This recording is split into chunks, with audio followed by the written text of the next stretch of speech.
आरी बहुत ज़्यादा टेंशन लेता है जब से परीशा ने इनकार किया उससे शादी से। हालांकि उसको हकीकत का नहीं पता।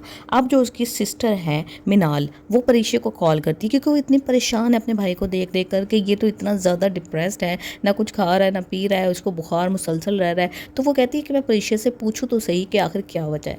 तो वो कहती है कि आखिर तुमने बारी को मोहब्बत के झांसे देकर, मोहब्बत के ख्वाब दिलाकर, तुमने बाद में उसको क्यों बताया कि तुम्हारी मंगनी हुई भी है तुम्हारे कज़न के साथ।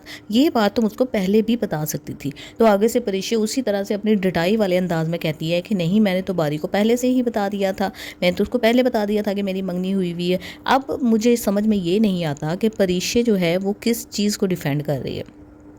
अगर बारी के बाप ने उसको पैसे दिए थे कि मेरे बेटे की ज़िंदगी से निकल जाओ, हालांकि बारी का बाप बहुत अच्छे तरीके से जानता था कि मेरा बेटा परीक्षा से इस हद तक मोहब्बत करता है कि वो मेरे सामने आके खड़ा हो गया उस लड़की के लिए।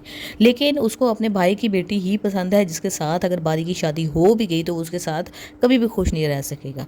लेकिन उसने इतनी बड़ी चाल चली, परीक्षा के सामने पैसे रखी, एक बड़ी ही घटिया किस्म की कोशिश थी। परीक्षा ने वो पैसे नहीं लिए, उसने उसके मुंह पे मार दिए। तो ठीक है भाई, तुमने उसके मुंह पे मार दिया, तुमने नौकरी भी छोड़ दी, तुमने दूसरी नौकरी भी ज्वाइन कर ली, अब तुम्हें किस बात का डर है?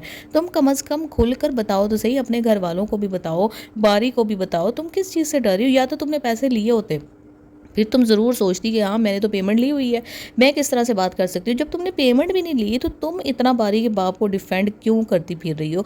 ये चीज़ मेरी समझ से बाहर है कि क्या इसके माइंड में लॉजिक है। दूसरी तरफ अनाया बारी से फुल इंसल्ट कराने के बावजूद भी अपनी कोशिशों में भरपूर तरीके से लगी हुई है कि किस तरह से बारी के साथ मेरी शादी हो जाए, क्योंकि उसने सोचा हुआ है कि सिर्फ और सिर्फ बारी के साथ ही उसने शादी करनी है और उसके अलावा वो किसी के साथ भी शादी नहीं करेगी। जबकि उसकी माँ उसको समझाती है कि अगर तुमने बारी के साथ शादी करनी है तो तुम्हें मिनाल से बनाकर रखेगी, क्योंकि उसके घर में सिर्फ उसी की चलती है।